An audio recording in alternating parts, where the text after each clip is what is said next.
सभी बच्चे मिलकर जयकारा लगाएंगे। हैं, बड़े लोग तो लगाते नहीं है, हाथ जोड़ना पड़ेगा, पैर पड़ना पड़ेगा। बोलो श्री प्राणनाथ प्यारे की, धाम के धनी की। अभी भी नहीं हो, 50% भी नहीं, 25% तक पहुंच गए। जयकारा से लगना चाहिए हमारे अंदर की नींद उड़ जाए, और जो कहीं आसपास है उनकी भी नींद उड़ जाए। बोलो श्री प्राणनाथ प्यारे की, राम के धनी की, प्राणनाथ प्यारे की। वेरी गुड, धन्यवाद। वंदो सतगुरु चरण को, करो सप्रेम प्रणाम। अशुभ हरण मंगल करण, धनी श्री देवचंद्र जी नाम। श्री प्राणनाथ निज मूल पति, श्री महराज सुनाम। तेज कुंवरी श्यामा युगल को, पल पल करो प्रणाम, पल पल करो प्रणाम।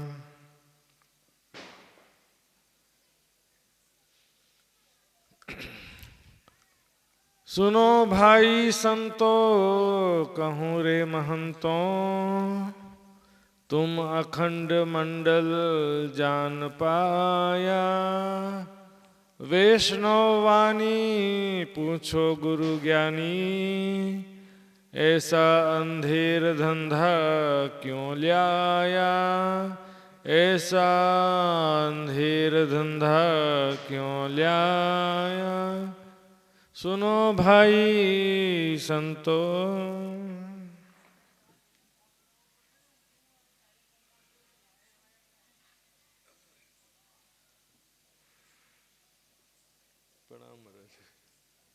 प्रणाम जी सुंदर साहब जी।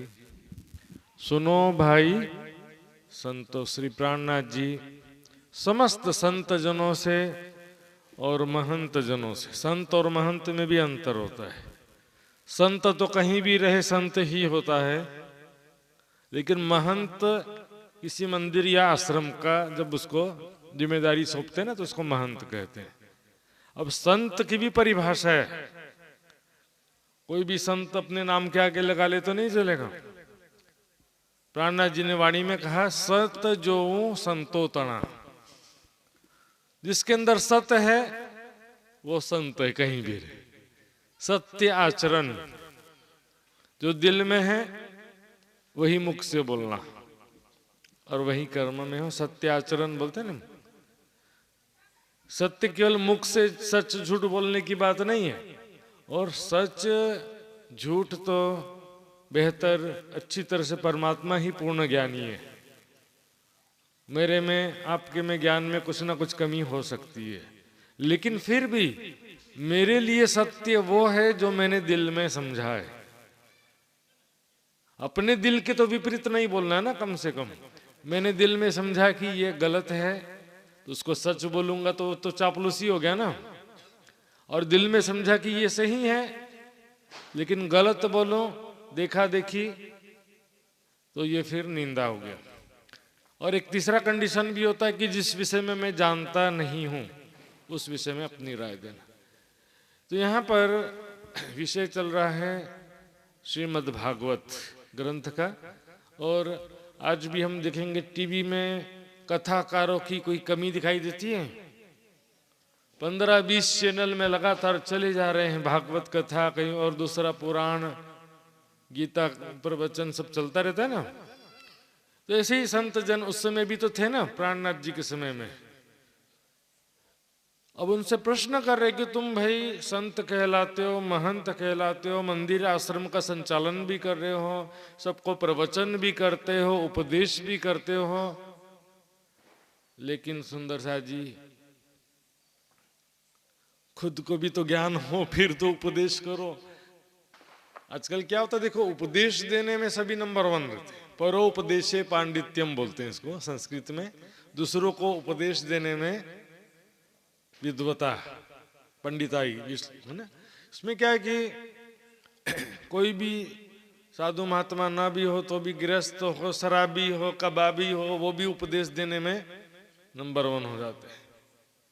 अब लेकिन यहाँ पर तो बात चल रही है जो संत और महंत हैं वो तो विज्ञानी कहलाते हैं ना, वो तो उपदेशक हैं, धर्म उपदेशक हैं, प्रवचन करते हैं, लोगों को सत्य की राह दिखाते हैं। तुम अखंड मंडल जान पाया। सुंदर साथ जी, अखंड मंडल से मतलब यहाँ पर बात चल रही है अखंड ब्रज और रास लीला। इससे पहले भागवत के विषय में दो चार बातें जान लेंगे, क्योंकि श्रीमद् भागवत का ये प्रसंग चल रहा है। श्रीमद् भागवत, सुंदर साथ जी, इसकी रचना किसने किया बताएंगे? श्रीमद् भागवत ग्रंथ की रचना किसने किया? हाँ, वेद व्यास जी ने। सुखदेव जी ने नहीं किया है, ये भी बात, दोनों चीज जानना जरूरी है। व्यास जी ने किया है लेकिन सुखदेव जी ने नहीं किया है। अब श्रीमद् भागवत ग्रंथ में भी जो दृष्टांत आता है कि शंकर भगवान जब पार्वती जी को अमर कथा सुना रहे थे, पार्वती जी ने पूछा था शंकर भगवान से कि हे नाथ, हे स्वामी, आप किसका ध्यान करते हो? वो ज्ञान मुझे भी सुना दो ताकि मैं भी उसका ध्यान करूं। कौन है परम तत्व, परमात्मा कौन है जिसका आप ध्यान करते हो? सुंदर साथ जी, ध्यान देने की बात है। परमात्मा कभी किसी का ध्यान करता नहीं, परमात्मा को किसी का ध्यान भक्ति करने की आवश्यकता है कभी? पार्वती जी ने पूछा कि आप किसका ध्यान करते हो? हमेशा देखिए फोटो सबके घर में लगा रहता शंकर भगवान का। फोटो में क्या कर रहे हैं वो? ध्यान अवस्था में बैठे वाला ही तो फोटो है ना, मृग छाल भभूत लगा करके, मृग छाल पहन करके बैठे में एक विरक्त वैरागी के समान बैठे हुए हैं, और लोग घंटी बजा के ठंग मनोकामना पूर्ण कर दो, फिर घंटों ध्यान में बैठा हुआ है उसको जाकर डिस्टर्ब करते रहते। ध्यान में बैठे हुए कि नहीं शंकर भगवान, और लोग मनोकामना, यदि मनोकामना में ही संसार है तो फिर वो ध्यान में क्यों बैठे? मान लो आपके गांव में कोई तपस्वी योगी आ जाए, कोई तपस्वी ध्यानी योगी आ जाए इस गांव में, आपके आसपास के गांव में भी आ जाए, तो सब पहुंच जाएंगे ना, हमारा दुख दूर कर दो, मनोकामना पूर्ण कर दो। यदि मनोकामना में सार है तो फिर वो तपस्या क्यों कर रहे हैं बताइए? बोले हमने तो सारी मनोकामना छोड़ दिए, तब हमारे अंदर थोड़ी सी शक्ति आई है, और उसको फिर तुम्हारी मनोकामना पूर्ण करने में खर्च कर दें। ये मनोकामना का त्याग किया, तपस्या किया, तब तो अंदर कुछ शक्ति आई ना उनके, जो भी तपस्वी योगी जन हैं। शंकर भगवान किसका ध्यान करते ये पूछा था पार्वती जी ने। वो ब्रह्म ज्ञान को ही अमर कथा कहा गया है सुंदर साथ, कि वो किसका ध्यान करते हैं शंकर भगवान ने। अब सोचिए, शंकर भगवान वहीं पर केला अपने जो पार्वती जी के साथ जहां बैठे थे वहीं पर नहीं सुना सकते थे अमर कथा? एकांत स्थान अमरनाथ की गुफा में आए। क्यों आए? 3 बार ताली बजाया ताकि आसपास कोई भी जीव जंतु हो तो डर के दूर भाग जाए। क्यों बजाया? क्योंकि शंकर भगवान ने कहा ये दुनिया ब्रह्म ज्ञान के योग्य नहीं है पार्वती। हे देवी, मैं तुम्हें स्नेहवश ये ब्रह्म ज्ञान सुना रहा हूँ। स्पष्ट रूप से माहेश्वर तंत्रम ग्रंथ में लिखा, मैं तुम्हारे स्नेहवश तुम्हें ये ज्ञान सुना रहा हूँ, लेकिन इस ज्ञान को किसी को मत सुनाना। जिस प्रकार एक कुंवारी स्त्री का गर्भ ठहर जाए तो किसी को पता चलने देते नहीं है, बदनामी होगी। इसी तरह से ये ब्रह्म ज्ञान दिल में छिपा के रखना, किसी को पता चलने न पाए। क्यों? कि ब्रह्म ज्ञान का अपमान ब्रह्म का अपमान। अयोग्य व्यक्तियों को ब्रह्म ज्ञान सुनाना मतलब 1000 ब्राह्मणों की हत्या का पाप, 1000 गायों की हत्या का पाप। क्योंकि ब्रह्म ज्ञान का अपमान ब्रह्म का अपमान होता है। सुंदर साथ जी, से देखो दिव्य ब्रह्म ज्ञान सुना रहे हैं, कोई इग्नोर करे, अवहेलना करे, अपमान करे तो फिर पाप का तो इश्यू बनता है ना सुंदर साथ जी, कारण तो बनता है। चलो वो तो बात थी। अब क्या हुआ, यहां से 2 अलग अलग विचार आ जाता है। श्रीमद् भागवत में कुछ और लिखा है और माहेश्वर तंत्र में कुछ और लिखा है। तो अभी हम भागवत के हिसाब से ही देखते हैं, कोई बात नहीं। माहेश्वर तंत्रम ग्रंथ में ऐसा कहीं नहीं लिखा है कि पार्वती जी कथा सुनते सुनते सो गई। कहीं नहीं लिखा। पूरा महेश्वर तंत्र में बातचीत चलता रहा। पार्वती जी प्रश्न करती हैं, शंकर भगवान जवाब देते हैं, फिर पार्वती जी प्रश्न करती है, शंकर भगवान जवाब देते हैं। जिन्होंने भी महेश्वर तंत्र ग्रंथ पढ़ा है उनको मालूम है, और जिनको पढ़ना ही नहीं है तो उनको मालूम कैसे होगा। सुंदर साहब जी, अब भागवत के हिसाब से देखते हैं। भागवत में क्या लिखा है? तोता था, अंडा था तोते का, अंडा फूट गया तो उसमें तोते का बच्चा आ गया। तोता को संस्कृत में बोलते हैं शुक। तो वो तोता का बच्चा जो है वो हूं हूं कर रहा था। तो बाद में शंकर भगवान ने जब देखा तो उसको मारने के लिए दौड़ पड़े। तो तोता उड़ता उड़ता भागते भागते आया और व्यास जी की पत्नी के मुख से उनके पेट में चला गया। आप ही डिसाइड करिएगा। व्यास जी के पत्नी के मुख से होते हुए उनके पेट में चला गया, गर्भ में स्थित हो गया। अब 12 साल तक बाहर ही नहीं निकला। क्यों? कि शंकर भगवान खड़े थे, जैसे ही बाहर निकलेगा उसको मैं मार दूंगा, ऐसा करके शंकर भगवान बैठे थे। ऐसा लिखा है, मैं नहीं कह रहा हूं, लिखा है भागवत। और उसके बाद जब जैसे ही शंकर भगवान वहां से गए 12 साल बाद, वैसे ही सुखदेव जी का जन्म हुआ और जन्म लेते ही वो जंगल में चले गए। जंगल में चले गए। ये कहानी क्यों सुना रहा हूं मैं अभी बताऊंगा मैं, क्योंकि इसका कोई कारण नहीं होगा तो क्यों सुनाऊंगा मैं। क्योंकि कहते हैं कि श्रीमद् भागवत ही वो अमर कथा है। जो पौराणिक विद्वानों का मत क्या है कि श्रीमद् भागवत ही अमर कथा। इस विषय में मैं कह रहा हूं। अब सुखदेव जी जंगल में चले गए जन्म लेते हैं, और जंगल में जाकर के निर्गुण समाधि में लीन हो गए। निर्गुण समाधि समझते हैं? निराकार का ध्यान कर रहे हैं बोलते हैं ना अपन। तो निराकार का ध्यान का मतलब वो जो क्षर जगत के चारों तरफ काला घेरा का नक्शा बना देते हैं तो उधर जाकर उसका ध्यान कर रहे हैं, ऐसा नहीं होता है। निर्गुण निराकार के साथ और भी शब्द हैं। तेजोमयी, ज्योतिर्मय स्वरूप और चेतन सच्चिदानंद स्वरूप। निराकार का ध्यान का मतलब होता है हमारे शरीर में स्थित 7 चक्र में से किसी भी चक्र का ध्यान करना। जो भी निराकार को मानने वाले वैदिक मत हैं वो सभी के सभी 90% लोग हृदय चक्र में ध्यान करते हैं। बाकी 10% जो होते हैं वो मूलाधार चक्र में या त्रिकुटी में, नासिकाग्र में या 10वें द्वार में ध्यान करते हैं।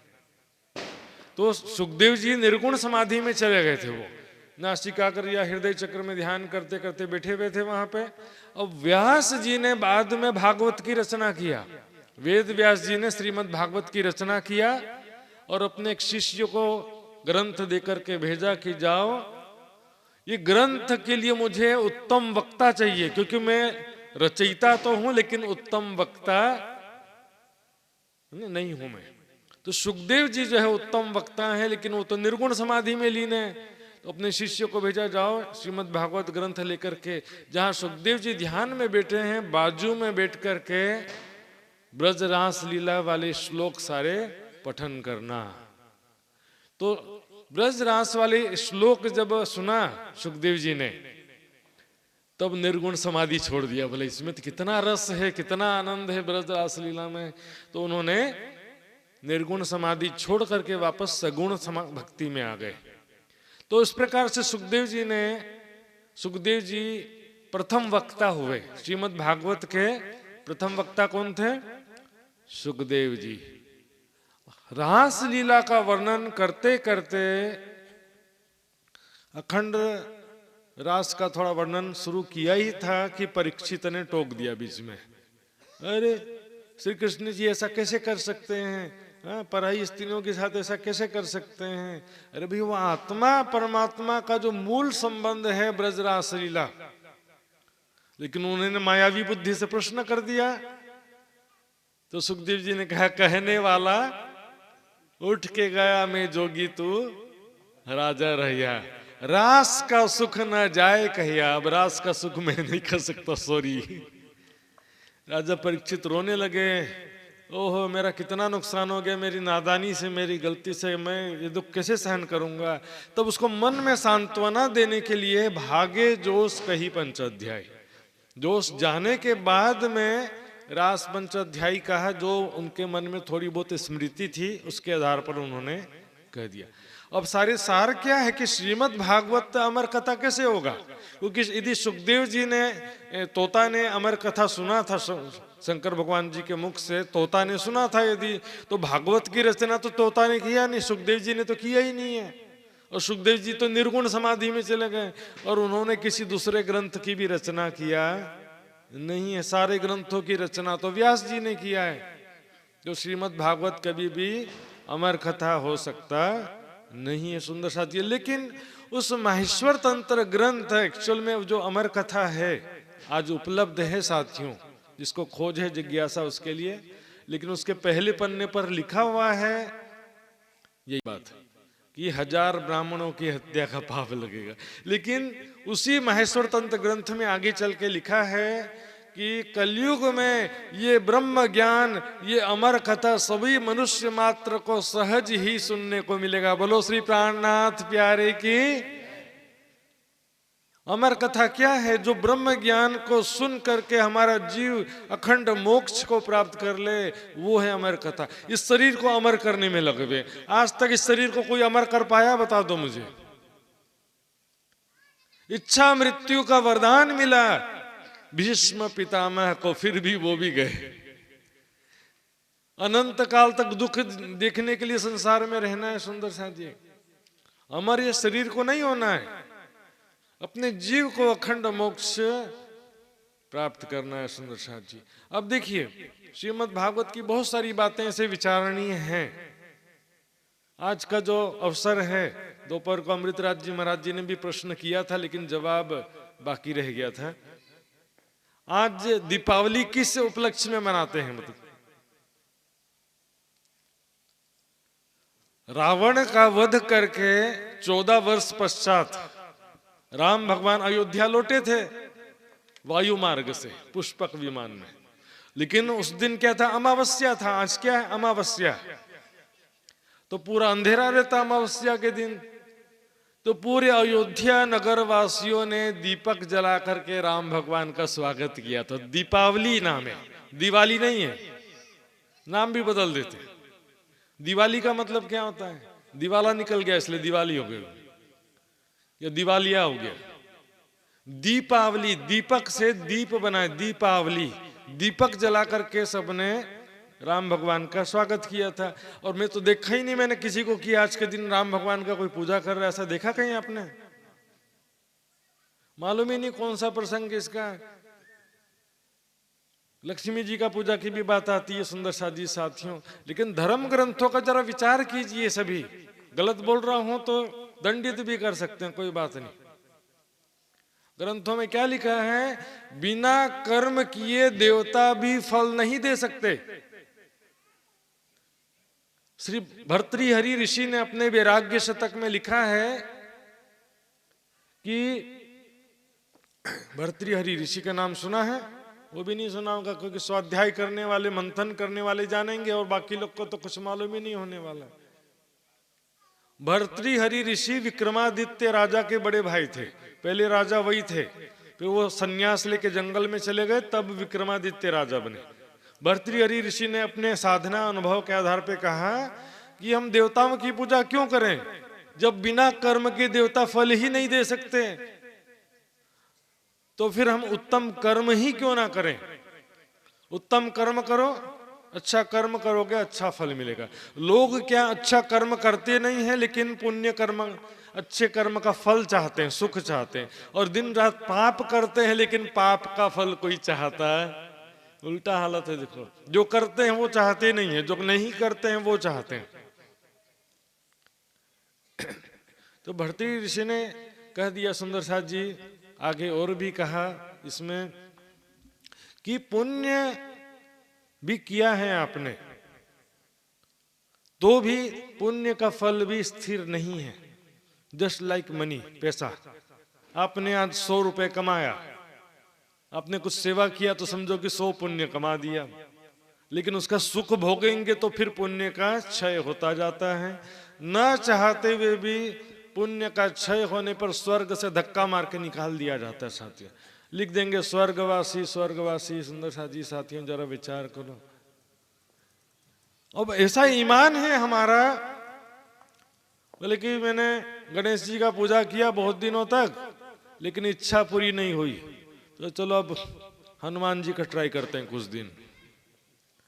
गणेश जी का छोड़ के हनुमान जी का करने लगे कुछ दिन, वहां भी इच्छा पूरी नहीं हुई, तो बोलेंगे चलो शंकर भगवान का करके देखते हैं, शायद वहां पर इच्छा पूर्ण हो जाए, या तो फिर माता जी का करके देखे, वहां इच्छा शायद पूर्ण हो जाए। फिर बोले देवी देवता इच्छा पूरी नहीं करते, उससे अच्छा भूत प्रेत अच्छे।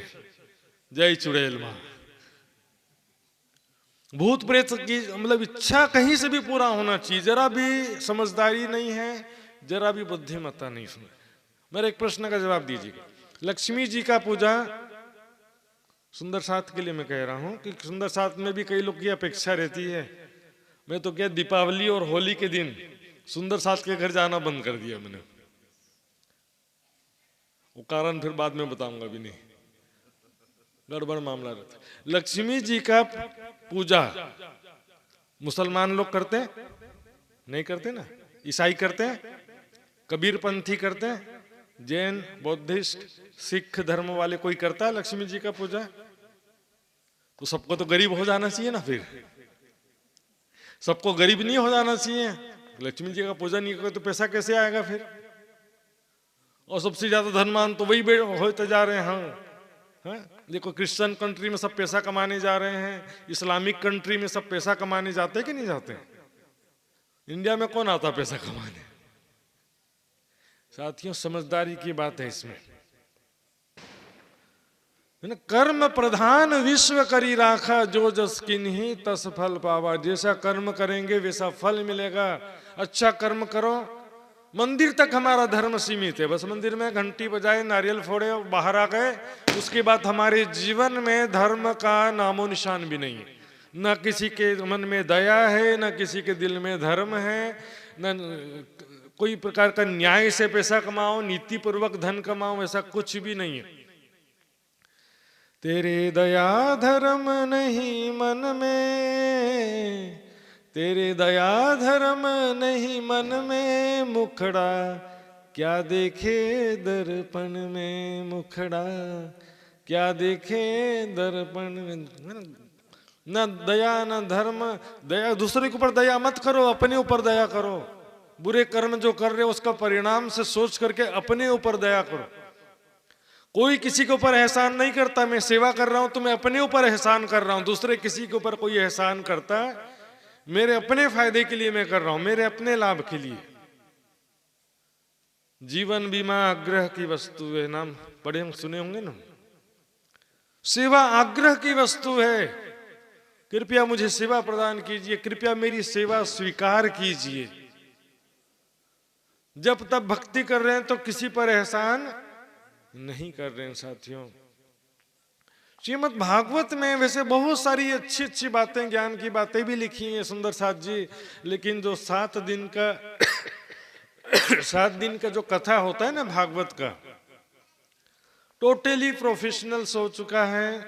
नाचना गाना और म्यूजिक बजाने वाले ना हो तो फिर तो भागवत ही बेकार हो गया। फिर म्यूजिक बजाने वाले ना हो तो मजा आएगा भागवत कथा में? किसी को किसी को आएगा ही नहीं। तो उनका ज्यादा वैल्यू, कथाकार से ज्यादा जरूरी वो है म्यूजिशियन।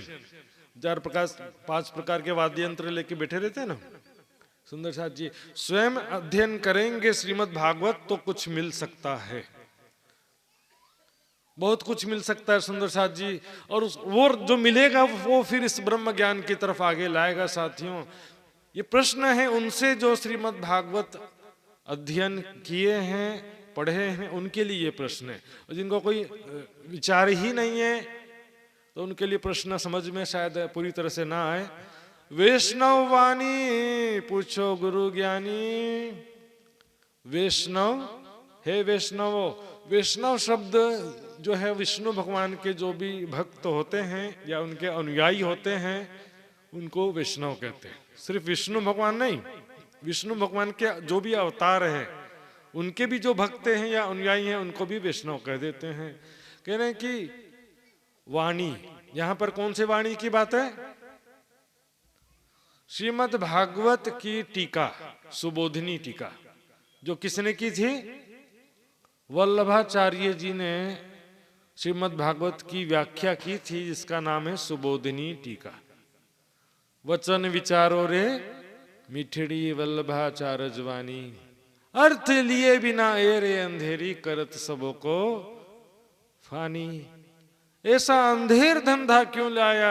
जब तुमको ज्ञान नहीं है तो गलत ज्ञान का उपदेश करके तुम मात्र धन और प्रतिष्ठा कमाने का साधन क्यों बना के बैठे हुए हो? नहीं आता तो नहीं आता बोल दो ना। अब इधर गुड़गांव के पास क्या हुआ था, एक डॉक्टर था, फर्जी डॉक्टर, उसने डिग्री नहीं किया था, फर्जी सर्टिफिकेट बना के रखा था। अब किसी महिला को जो है चोट लग गया था लोहे से, तो उसने क्या किया, ट्रीटमेंट गलत तरीके से किया और सेप्टिक हो गया, और उसके बाद 15 दिन बाद उसकी मृत्यु भी हो गई। अभी तुमको दवाई नहीं आता, ट्रीटमेंट नहीं आता, तो बोल दो कि हमको नहीं आता है। गलत ट्रीटमेंट करते रहने से पेशेंट के जान को खतरा है कि नहीं? उसी तरह से अध्यात्म में भी जब आपको ब्रह्म ज्ञान नहीं है तो नहीं है बोल दो, पूजा पाठ करो, कोई बात नहीं। ब्रह्म ज्ञान सुनाना एक जिम्मेदारी भी है और सुंदर साथ जी एक बहुत बड़ा रिस्क भी है। गलत ज्ञान सुनाने से फिर लिख दिया है, दुनी को आग एक है, अगुओं को आग दो। गलत उपदेश करना तो फिर स्वयं तो भटके, दूसरों को भी भटका दिया। गाड़ी का ड्राइवर होता है ना, बस चला रहे हो, गाड़ी का ड्राइवर है बस का, खुद तो गड्ढे में गया और बस को पूरा गड्ढे में ले गए, बेचारे पीछे 25 पैसेंजर थे वो भी मर गए। ऐसा काम नहीं करने का। ऐसा अंधेर धंधा क्यों नहीं? दिस इज नॉट ए धंधा। धंधा मतलब प्रोफेशन, बिजनेस नहीं है ये। ब्रह्म ज्ञान चर्चा सत्संग कोई बिजनेस नहीं है साथियों। पैसा देने से क्या स्वर्ग मिल जाता है या वैकुंठ मिल जाता है? तो बताओ। ऐसा पैसा लुटा रहे हैं जैसे कि भागवत कथा का आयोजन कर दिया तो फिर स्वर्ग की प्राप्ति निश्चित हो गई या वैकुंठ की प्राप्ति निश्चित हो गई, समझ रहे? जब सुखदेव जी ने सबसे पहले श्रीमद् भागवत कथा किया था ना, सैकड़ों लोग थे सुनने वाले, लेकिन वैकुंठ से एक ही विमान आया। श्रीमद् भागवत में लिखा है कि वैकुंठ से सिर्फ एक विमान आया। किसके लिए? राजा परीक्षित के लिए। बाकी लोग कहते कि हम भी तो सुन रहे थे। बोले तुम बैठे थे, सुन नहीं रहे थे। बोलो श्री प्राणनाथ प्यारे की, बैठे थे सुन नहीं रहे थे। राजा परीक्षित को पता चल गया था कि आज से 7वें दिन मेरी मृत्यु होने वाली है, और हमको पता नहीं है। अभी है जीना वर्षों, अभी समझ बैठे कि हमको तो वर्षों तक जीवित रहना, ऐसा समझ बैठे हैं। सुंदर साथ जी, जब मृत्यु का पता चलता है ना, सब तरफ से ध्यान हट जाता है, हमारे दिल में तीव्र विरह वैराग्य का उत्पत्ति हो जाता है। सुंदर साथ जी, नहीं तो फिर आज करे सो काल कर, काल करे सो परसों, जल्दी जल्दी क्या करता है, अभी है जीना बरसों। सुंदर साथ जी, एक गृहस्थ था, गृहस्थ मतलब एक सेठ था, सेठ जी थे वो, उनका नियम था बराबर हर दिन मंदिर में कथा सुनने जाते थे, अपने गुरु जी के पास कथा सुनने जाते थे हर दिन। अब ये प्रसंग छोटा सा, ध्यान से सुनिएगा। बोलो श्री प्राणनाथ प्यारे की। 12 साल तक के बराबर कंटिन्यूस, एक दिन भी छुट्टी नहीं मारा। 12 दिन साल तक के प्रतिदिन कथा सुनते रहे, गुरु जी के पास बराबर नियम पूर्वक जाते थे, कथा सुनते थे, वापस आ जाते थे। एक दिन बहुत ही जरूरी काम से उनको विदेश जाना पड़ गया, जाना पड़ रहा था। गुरु जी के पास कहते, गुरुदेव 12 साल का मेरा नियम, मैं क्या करूं, मुझे विदेश जाना पड़ रहा और 12 साल का नियम मेरा टूट जाएगा, कोई उपाय बताइए। गुरु जी तो समझ के बोलेंगे तो इनको कुछ, वैसे तो नियम टूटेगा ही ना भाई, लेकिन नियम पालन से क्या होता जब तक कि दिल में लिया ही नहीं। कहाँ भाइयों जो मुख थे कहियो जब लक चोट ना निकसी फूट। दिल में चोट ही नहीं लगा, फिर भी गुरुदेव ने बोला ठीक है ऐसा करना, एक दिन अपने बदले अपने बेटे को भेज देना, एक दिन कथा सुनने के लिए अपने बदले अपने बेटे को, अपने बच्चे को भेज देना। सेठ जी चिंताग्रस्त, ओहो ये तो और भी गड़बड़ हो गया। क्या गड़बड़ हो गया? गुरुदेव कहीं मेरा बेटा आपकी कथा सुनकर के बाबा ना बन जाए। चिंता लगा हुआ है। शराब पिएगा तो कोई चिंता नहीं, मांस खाएगा तो भी कोई चिंता नहीं, बीड़ी सिगरेट पिएगा तो कोई चिंता नहीं, भक्ति में आ गया तो, धर्म में आ गया तो बड़ा चिंता हो जाएगा मेरा बेटा कहीं बाबा ना बन जाए। गुरुदेव कहते हैं 12 साल हो गया तुझे कथा सुनते सुनते, तू तो बाबा नहीं बना, तो एक दिन में तेरा बेटा कहां से बाबा बन जाएगा। बोलो श्री प्राणनाथ प्यारे की। 12 साल हो गया कथा सुनते सुनते।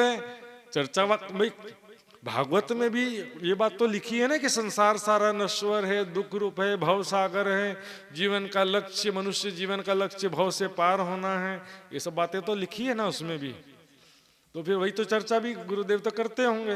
बोले 12 साल हो गया तुझे सुनते सुनते, तुझे कभी वैराग्य हुआ नहीं, तो एक दिन में फिर तेरे बेटी को कहां से वैराग्य हो जाएगा।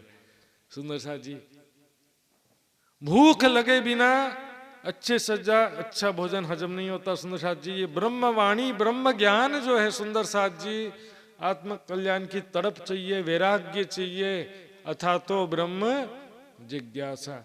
अब श्रीमद् भागवत में कई लोगों को मालूम नहीं है, सोचते हैं कि सिर्फ कृष्ण कथा है पूरे भागवत में, ऐसा नहीं है। श्रीमद् भागवत के केवल 10वें स्कंध में कृष्ण कथा है। 9वें स्कंध में क्या बताइए?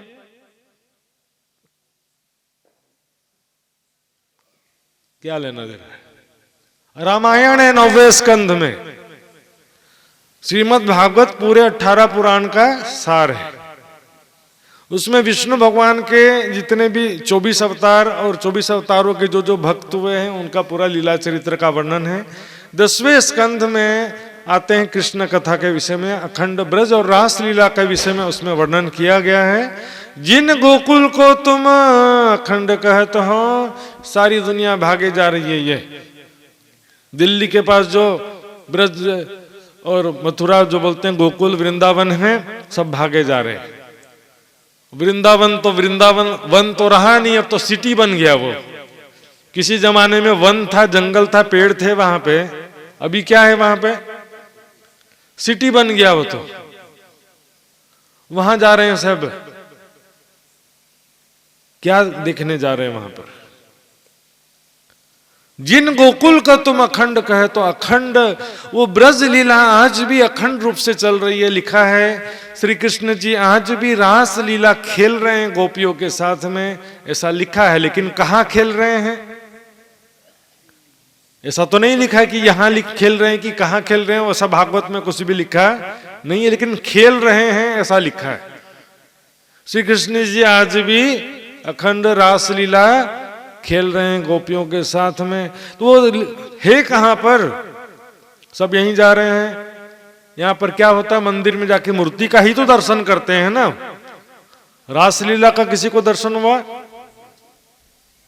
साथियों जरा विचार करें। चलो ठीक है, कुछ का कहना है कि ये हमारी जो चर्म दृष्टि है, मतलब शरीर की जो आंख है, इससे दिखाई देने वाले नहीं है, आत्मिक दृष्टि से दिखाई देंगे।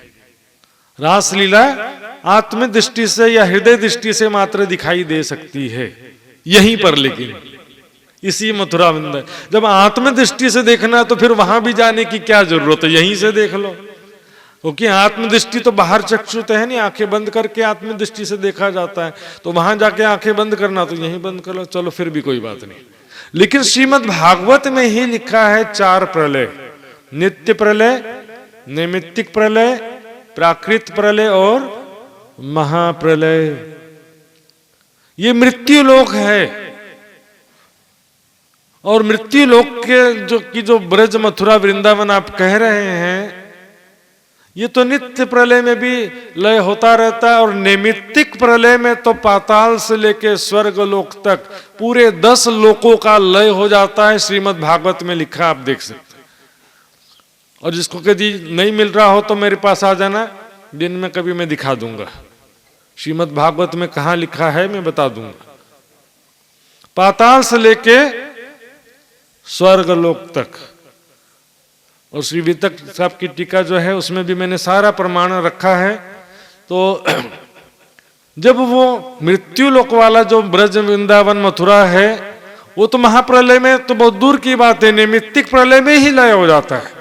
उसके बाद प्राकृतिक प्रलय है, फिर महाप्रलय है। सुंदर साथ जी, महाप्रलय में तो 14 लोक, 5 तत्व, 3 गुण कुछ भी रहता नहीं है। ना ब्रह्मा विष्णु महेश रहते हैं, ना ही आदि नारायण रहते हैं। साथियों, ये बात मैं केवल नहीं कह रहा, वाणी में तो लिखा है। चलो कोई बोलेगा वाणी की बात नहीं मानते हैं, कबीर जी की वाणी में भी देख लीजिए। ब्रह्मा विष्णु महेश ना होता, मूल ना होती माया, कहे कबीर, तब कोई बताओ जीव कहां से आया। जब ब्रह्मा जी भी नहीं थे, विष्णु जी भी नहीं थे, शंकर भगवान भी नहीं थे, उस समय हमारा जीव कहां था, कहां से आया है? ये कबीर जी प्रश्न कर रहे हैं भाई।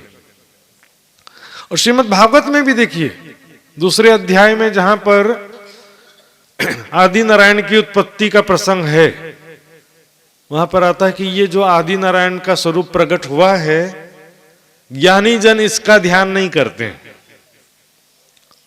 फिर इसके पहले एक अव्यक्त स्वरूप है, निराकार स्वरूप है, ज्ञानी जन उसका भी ध्यान नहीं करते।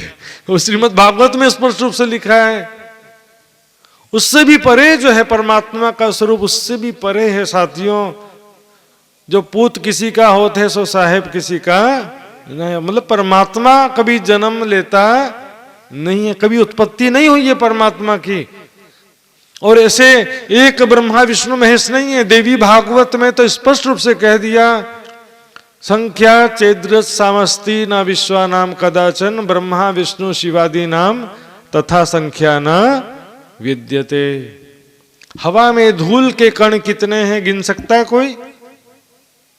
हवा में धूल के कण कोई गिन सकता नहीं है।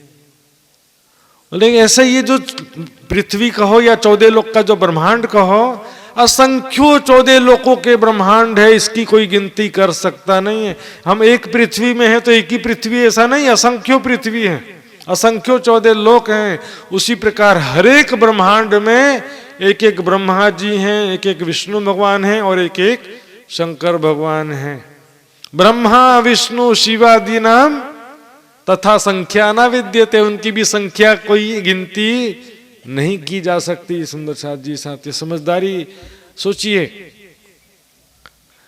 ज्ञान के बिना सारा जीवन भक्ति करते करते व्यर्थ में अपनी सारी जीवन तो व्यर्थ करते ही हैं। सारा मेहनत और भक्ति के नाम पर जो जो किया सब व्यर्थ चला जाता है। साथियों, जिन गोकुल को तुम अखंड कहत हो सो तुम्हारी दृष्टि न आया, सुख जी के वचन में प्रकट लिखा है पर तुमको किने ना बताया। आपको कोई स्पष्ट करके बताया नहीं है। सुंदर साथ जी, आज जो हम धर्म के नाम पर जो भी करते हैं, भक्ति धर्म पूजा के नाम पर जो भी हम करते हैं, विचार करिएगा जरा कि हमको उससे कुछ फायदा हो भी रहा है कि नहीं हो रहा है।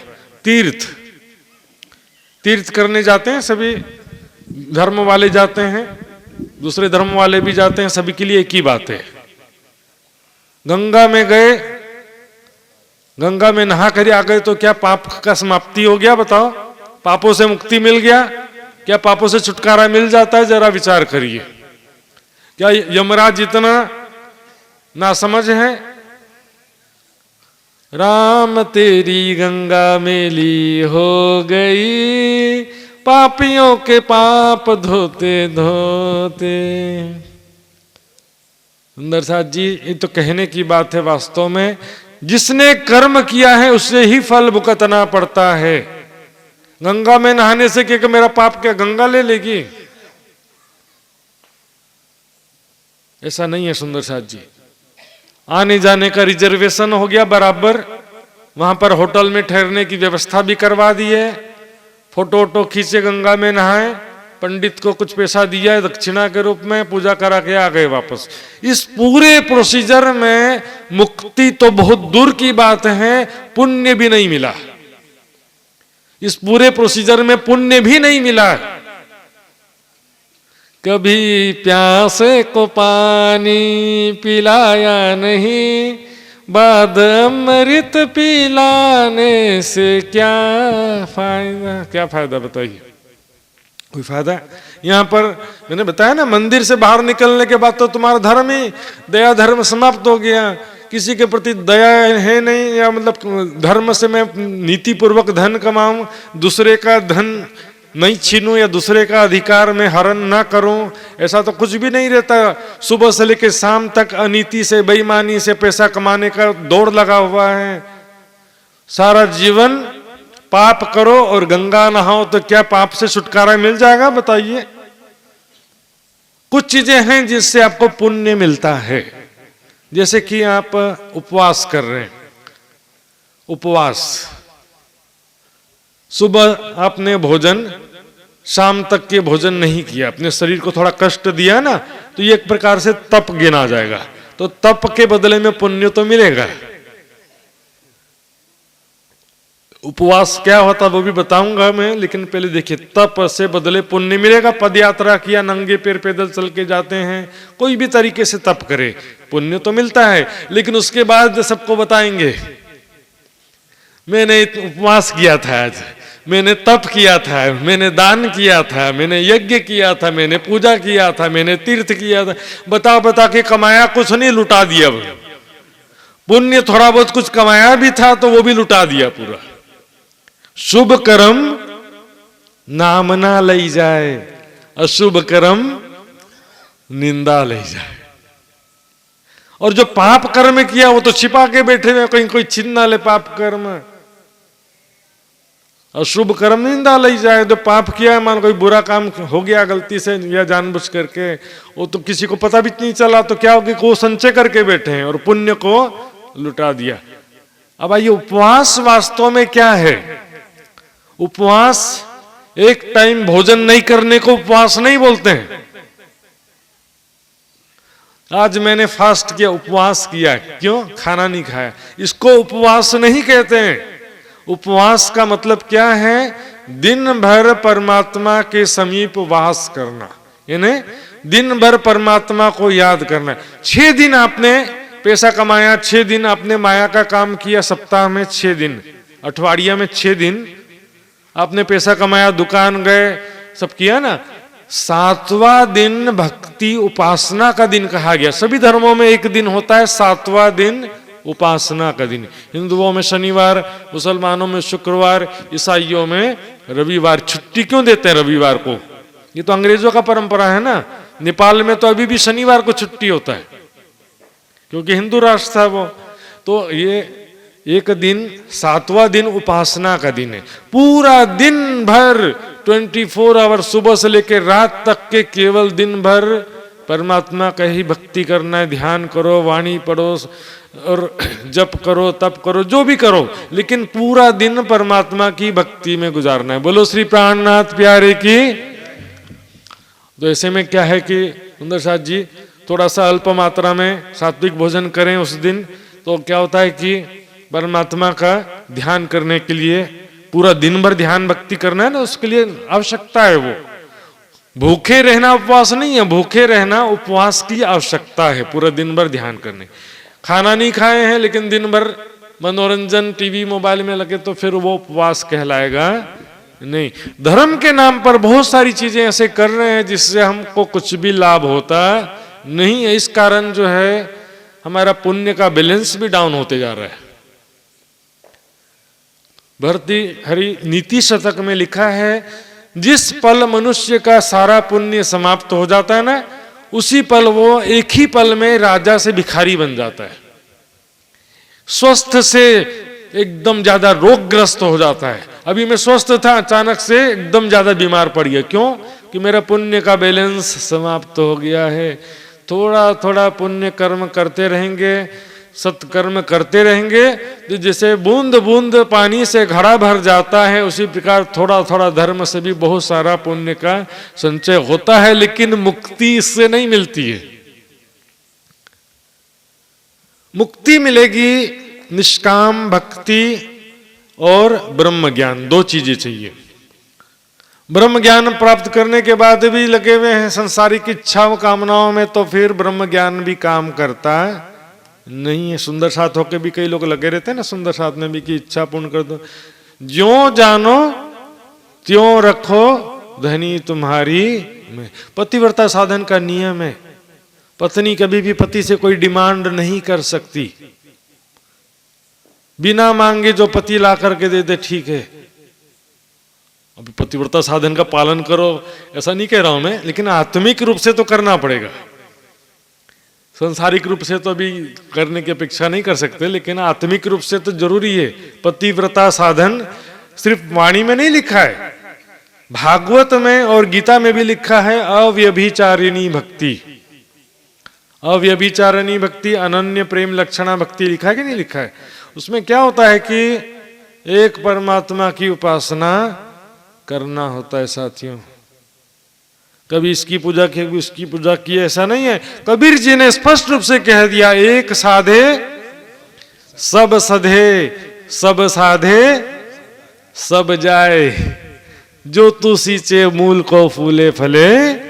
अगर जड़ में पानी देंगे तो डाली डाली पत्तों पत्ता में पानी पहुंच जाएगा। पेड़ की जड़ में तो पानी देना पड़ेगा ना, और डाली डाली पत्तों में जाके पानी दोगे तो क्या होगा? सबकी पूजा करने से सब खुश नहीं होते हैं। ग्रंथों का कथन कह रहा हूं, अपने मन से नहीं कह रहा हूं मैं।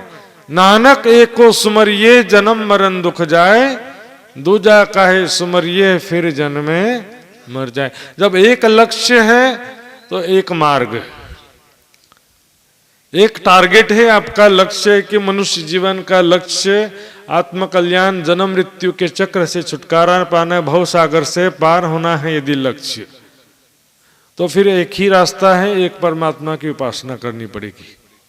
बाकी देखो, संसारिक कामनाओं का विषय में किसी ने कहा है, जरूरतें फकीर की भी पूरी हो जाती हैं, इच्छाएं बादशाह की भी कभी पूरी होती नहीं है साथियों। श्रीमद् भागवत गीता आदि ग्रंथों में भी वैराग्य, संसार की नश्वरता का बोध तो कराया हुआ है साथियों। जाको तुम सदगुरु कर सेवो, ताको इतनी पूछो खबर। जब संसार छोड़ चलेंगे अपन, तब कहां है अपनो घर? स्वर्ग स्वर्ग सब कहते हैं ना, कोई भी मृत्यु हो जाएगा तो क्या कहेंगे? स्वर्गवासी। पहले तो स्वर्ग गए कि नहीं पता नहीं, गए भी हैं तो भी स्थायी तो नहीं है। पुण्य का क्षय होने पर वहां से तो निकाल दिया जाता है। स्वर्ग के देवता जो हैं उनको ही डर लगा हुआ है। स्वर्ग के राजा कौन कहलाते हैं? इंद्र देवता कहलाते हैं ना, स्वर्ग के राजा, देवताओं के राजा। उनको डर लगा रहता है। मृत्यु लोक में कोई तपस्या करेगा तो उनको डर लगा रहता है कि कोई मेरे से ज्यादा पुण्य कमा लेगा तो मुझे सिंहासन खाली करना पड़ेगा। एक बार ऐसा हुआ भी था, ययाति नाम के एक राजा थे, उन्होंने बहुत दान पुण्य यज्ञ किया तो इंद्र से भी ज्यादा पुण्य कमा लिया। तब नियम के अनुसार इंद्र को सिंहासन खाली करना पड़ता था। तो अपने गुरु के पास में गए, बृहस्पति के पास में, उनसे पूछा, गुरुदेव कोई तरीका बताओ, मेरा सिंहासन बचाओ। तो गुरुदेव ने कहा, देखो जैसे ही ययाति नाम के राजा जो हैं, ययाति जी स्वर्ग में आएंगे ना, उनसे पूछना तुमने क्या क्या पुण्य किया बताओ। अपने मुख से बताएंगे, मैंने 1008 यज्ञ किया, 1 लाख गाय का दान किया, 1 करोड़ ब्राह्मणों को भोजन कराया। जैसे जैसे बोलते जाएंगे उनका पुण्य क्षय होता जाएगा, पुण्य समाप्त होता जाएगा। और वैसे ही हुआ, उनको स्वर्ग से वापस लौटना पड़ा, ययाति नाम के राजा। उन्हीं ययाति नाम के राजा का विषय में दूसरा भी एक कथानक आता है। वृद्ध हो गए थे, अपने योग शक्ति से क्या किया, अपने बेटे पुरु की युवा अवस्था को प्राप्त किया और 100 साल तक युवा अवस्था का सुख भोगते रहे। 100 साल बाद क्या हुआ, उन्होंने कह दिया, सारा अनुभव लिखा कि जिस प्रकार आग में घी डालने से आग कभी बुझता नहीं है, इच्छाओं की पूर्ति करने से इच्छाएं कभी समाप्त होती नहीं है, इच्छाएं बढ़ती ही जाती हैं। साथियों, बोलो श्री प्राणनाथ प्यारे की। स्वर्ग जो है बिल्कुल ऐसा नहीं कि सारे ही हिंदू या दूसरे सभी जो भक्तजन स्वर्ग की इच्छा करते हैं, ऐसा नहीं है। जो अज्ञानी सामान्य हिंदू हैं, जिनको ज्ञान नहीं है, वही इच्छा करते हैं स्वर्ग की। जो जरा से भी ज्ञानवान भक्त है, योगी तपस्वी, कभी भी स्वर्ग की इच्छा नहीं करते, वैकुंठ की भी इच्छा नहीं करते हैं योगी तो, क्योंकि मालूम है कि वैकुंठ भी नश्वर है, वैकुंठ भी अनादि नहीं है। जब विष्णु भगवान का लक्ष्मी जी से विवाह हुआ, तब लक्ष्मी जी को प्रसन्न करने के लिए वैकुंठ धाम की रचना किया। श्रीमद् भागवत में लिखा है, लक्ष्मी जी को प्रसन्न करने के लिए वैकुंठ धाम। जैसे भी नई नई शादी हुई तो एक घर बनाना पड़ेगा कि नहीं भाई, पत्नी को रखने के लिए घर बनाना पड़ेगा कि नहीं, नया घर। वैकुंठ धाम की रचना किया लक्ष्मी जी के लिए स्पेशली, और जो बना है वो एक न एक दिन मिटेगा। जिसकी उत्पत्ति हुई है उसका एक न एक दिन नाश होगा। परमात्मा की कभी उत्पत्ति होती नहीं है। आत्मा परमात्मा दोनों ही अखंड अविनाशी शाश्वत होते हैं। ये संसार छोड़ चलेंगे अपन, तब कहाँ है अपनों घर। वैकुंठ की बात देखते हैं। वैसे तो सामान्य हिंदू जनों में मैं भी वैसी स्थिति में था, मैं भी कोई उससे बाहर नहीं हूं, पहले मैं भी ऐसे ही था। स्वर्ग नरक, पाप और पुण्य, इससे ज्यादा किसी को कुछ नहीं मालूम। वैकुंठ का नाम भी बहुत लोग को नहीं मालूम होगा। वैकुंठ धाम में कौन रहता है?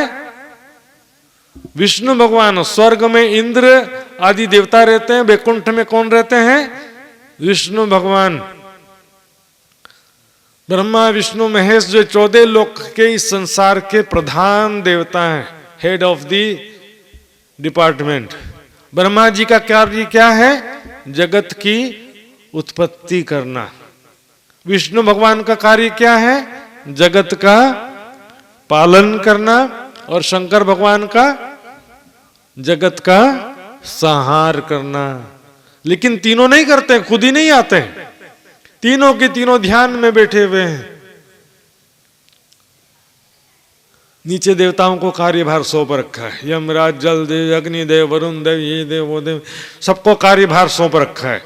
बहुत कोई ज्यादा प्रॉब्लम आ जाए ना, तब ध्यान छोड़ के आना पड़ता है। फिर वो जल्दी से आते हैं, प्रॉब्लम सॉल्व करके तुरंत वापस जाते हैं, फिर ध्यान में बैठ जाते हैं। तीनों के तीनों देवता ध्यान में बैठे हुए हैं। तो फिर जो शंकर भगवान की भक्ति कर रहा तो उसको भी तो ध्यान करना ही पड़ेगा ना। जब शंकर भगवान खुद ध्यान में बैठे हैं तो शंकर भगवान की भक्ति कर रहा है, उसको भी तो चाहिए कि वो भी ध्यान में बैठ जाए। और वो अमर कथा है, इन्हें शंकर भगवान किसका ध्यान करते हैं? जो पार्वती को ज्ञान सुनाया था उसका तो कोई जिज्ञासा ही नहीं है, खोज ही नहीं है। पहुंच गए गुफा का दर्शन करने, बोले अमरनाथ की गुफा का दर्शन करने गए। गुफा का दर्शन करके अमर होंगे या अमर कथा सुन करके अमर होंगे? बताइए। गुफा का दर्शन करके अमर होंगे ऐसा कहीं लिखा है? सोचिए जरा साथियों, विचार करने की बात है। अमर कथा क्या है? वो ब्रह्म ज्ञान है। अब जाएंगे कहां इसका कुछ विचार भी करते, लेकिन आए कहां से है इसका तो कोई विचार ही करता नहीं। मैं कौन, कहां से बिछड़ियो, कौन भौम ए छल, गुरु शिष्य ज्ञान कथे पंत पेंडे परेती न कहूं अकल। स्वर्ग जाना है, वैकुंठ जाना है, बहुत सारी बातें करते भी हैं, लेकिन आए कहां से है इसका तो कोई विचार ही करता नहीं। एक अमरदास नाम के बच्चे का वर्णन आता है। अमरदास नाम का एक बच्चा था, भक्त था। अपनी मम्मी से पूछा, माताश्री जब तुम्हारी शादी हुई थी तब मैं कहां था? एक बच्चा पूछ रहा है अपनी मम्मी से। बच्चे लोग कभी ऐसा पूछ देते ना, शादी के समय का फोटो वीडियो देखेंगे तो मेरा कहां पर है सके। माता ने कहा, बेटा उस समय तुम्हारा जन्म नहीं हुआ था। बात खत्म नहीं हुई। अमरदास ने कहा, माता मैं तुम्हारी कोख से भले जन्म नहीं लिया था, लेकिन कहीं ना कहीं तो रहा होऊंगा ना। तुम्हारी कोख से जन्म नहीं लिया था, लेकिन कहीं ना कहीं तो रहा तो होगा ना। संसार छोड़ चलेंगे अपन, तब कहाँ है अपनो घर। ये तो बहुत ज्ञान की बात मैंने कह दिया। अभी ऐसा अंधभक्ति का जमाना है, कलयुग है महान। आज भारतवर्ष में 100 से ज्यादा गुरुजन ऐसे होंगे जो साक्षात परमात्मा कहलाते हैं। बोलो श्री प्राणनाथ प्यारे की। गलत बोल दिया तो बता देना। ऐसे सभी परमात्मा कहलाते हैं, तो चलो कोई बात नहीं, लेकिन बोलेंगे हमारे गुरु के चरणों में आके शीश झुका दो, सारे पापों का क्षमा मिल जाएगा। हमारे संप्रदाय में शामिल हो जाओ, सारा पाप क्षमा हो जाएगा, सारा दुख दूर हो जाएगा, कुछ भी करने की जरूरत नहीं। थोड़ा और प्रोग्रेस करेंगे, किसी मत में बोलेंगे कि हमारे गुरु का नामदान ले लो या दीक्षा ले लो तो सारा पाप क्षमा हो जाएगा, तुरंत ही मुक्ति मिल जाएगी। सुंदर साथ जी ग्रंथों में खोल के देखिए जरा,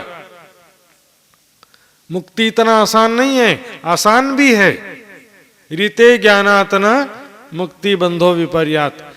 बंधन क्या है? अज्ञानता ही बंधन है। जीव बंधानो अज्ञाने सो अज्ञान निद्रा जोर। जीव का अज्ञानता का बंधन है। तो रीते ज्ञानातन मुक्ति, ज्ञान के बिना मुक्ति संभव नहीं है। पहले समय में क्या करते थे?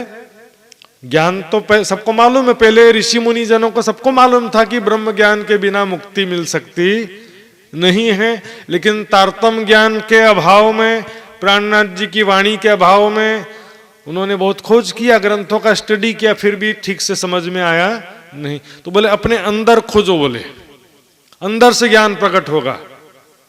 तो अंदर खोजने के लिए क्या किया उन्होंने? किसी ने हृदय चक्र में ध्यान किया, किसी ने मूलाधार चक्र में ध्यान किया, और किसी ने 10वां जो द्वार कहते हैं सहस्रार चक्र, चक्र यानी 7वां चक्र है, लेकिन द्वार के हिसाब से 10वां द्वार है। इससे फिर 2 अंगुल ऊपर एकादश द्वार। शरीर के ही अंदर, संसार के अंदर ये ध्यान करते रहे। जो यहां है नहीं तो मिलेगा कहां से? पिंड में होता तो मरता ना कोई, ब्रह्मांड में होता तो देखता सबको। सुई घर के बाहर गिरा है और घर के अंदर सुई खोजोगे तो कैसे मिलेगा? जहां गिरा वहीं तो खोजना पड़ेगा ना। श्री महामत कहे माहे पार खोजोगे, तब जाए आप उलखाने। अक्षर से परे खोजना पड़ेगा। पिंड में होता तो मरता। पिंड मतलब शरीर, शरीर मतलब शरीर के चक्रों में, हृदय चक्र, मूलाधार चक्र, मणिपुर चक्र, कंठकुप चक्र, आज्ञा चक्र, सहस्रार चक्र, जो भी शरीर के शक्ति बिंदु हैं। पिंड में होता तो मरता ना कोई भी। क्यों से मरेगा? परमात्मा मेरे अंदर हो तो मैं मृत्यु कैसी होगी मेरी? ब्रह्मांड में होता तो देखता सब कोई। संसार के कण कण में परमात्मा होता तो ब्रह्म का लक्षण तो दिखाई देना चाहिए भाई। अग्नि यदि लोहे के अंदर है तो लोहा भी पूरा अग्नि के समान लाल हो जाता है कि नहीं होता है? संसार के कण कण में ब्रह्म है तो ब्रह्म तो सच्चिदानंद रूप, जगत असत जड़ दुख को रूप। परमात्मा के विपरीत लक्षण है संसार में, असत्य है, जड़ है, दुख रूप है। तो फिर संसार में परमात्मा किस प्रकार हो सकता है? खोज किया शरीर में, संसार में, इसलिए किसी को परमात्मा की प्राप्ति नहीं हो सकी। प्राणनाथ जी ने भी कुछ चुपाइयां इस विषय में कहा है। कोई कहे सब्बई ब्रह्म, तब तो अज्ञान कछवे ना है। तो खट शास्त्र भय काहे को, ऐसी आवत मनमा है। काल आवत कबू ब्रह्म भवन में, तुम क्यों न विचारो सोई। अखंड साई जो यामे होता तो भंग ब्रह्मांड को न। 2 बात कहा मैंने। यदि सबके अंदर ब्रह्म है तो फिर ज्ञान तो, ब्रह्म तो ज्ञान स्वरूप है, तो सबके अंदर ज्ञान तो होना चाहिए था। क्यों नहीं है ज्ञान? है ना। फिर क्या करें कि काल आवत कबू ब्रह्म भवन में। ब्रह्म भवन, ब्रह्म तो अविनाशी है, तो ब्रह्म का जो भवन है नहीं, जहां ब्रह्म रहता वो भी तो अविनाशी होगा ना। ये अखंड अविनाशी ब्रह्म नश्वर भवन में कैसे रहेगा वो? यदि ये शरीर ब्रह्म का भवन है, इस शरीर के अंदर चक्रों में, हृदय आदि चक्रों में परमात्मा है, तो फिर किसी को मृत्यु होनी नहीं चाहिए थी। काल आवत कबू ब्रह्म भवन में तुम क्यों न विचारो सोई। सभी ग्रंथों में कहा अक्षर से परे अक्षर से पारा बाही पुरुष का करो विचार। अक्षर लोक के ऊपर अक्षरातीत अनूप निरख अंश कौतूहल करें दर्शन युगल स्वरूप। साथियों ज्ञान का जो है बहुत विस्तार है, धीरे धीरे 7 दिन में हम सुनते जाएंगे। आज जो है सामान्य हिंदू मान्यता और जो भी पौराणिक मान्यता श्रीमद् भागवत के विषय में मिली, और भी कई इसमें बातें हैं जो छूट गई, ऐसा होगा लेकिन धीरे धीरे सब कवर हो जाएगा। साथियों जिज्ञासा होना चाहिए। देखिए बारिश तो बरसेगा 7 दिन तक, आपका बर्तन कितना ग्रहण करता है। आपका बोतल होता है ना, छोटा सा मुंह रहता है, उसको बारिश में रखोगे तो कितना, थोड़ा सा ही पानी अंदर जाएगा। बड़ा मुंह वाला लोटा रखने का, ज्यादा पानी अंदर आएगा। आपकी कैपेसिटी ग्रहण करने की शक्ति जितनी होगी। और श्री प्राणनाथ जी की वाणी तो ज्ञान का, प्रेम का, आनंद का सागर है। साथियों स्वाध्याय अत्यंत आवश्यक है, वाणी मंथन अत्यंत आवश्यक है। साथियों ज्ञान का कोई मोल नहीं होता है, साहित्य का मोल होता है। उसमें भी कई फ्री साहित्य भी आपको उपलब्ध होते रहते हैं समय समय पर। और साहित्य की जिज्ञासा सबके मन में होना चाहिए। जीवन में स्वाध्याय वाणी मंथन अत्यंत आवश्यक है। आइए चौपाई दोहराते हैं। बोलो श्री प्राणनाथ प्यारे की। जाको तुम सदगुरु कर सेवो,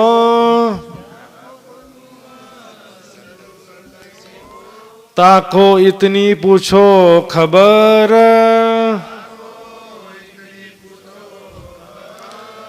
ये संसार छोड़ चलेंगे अपन,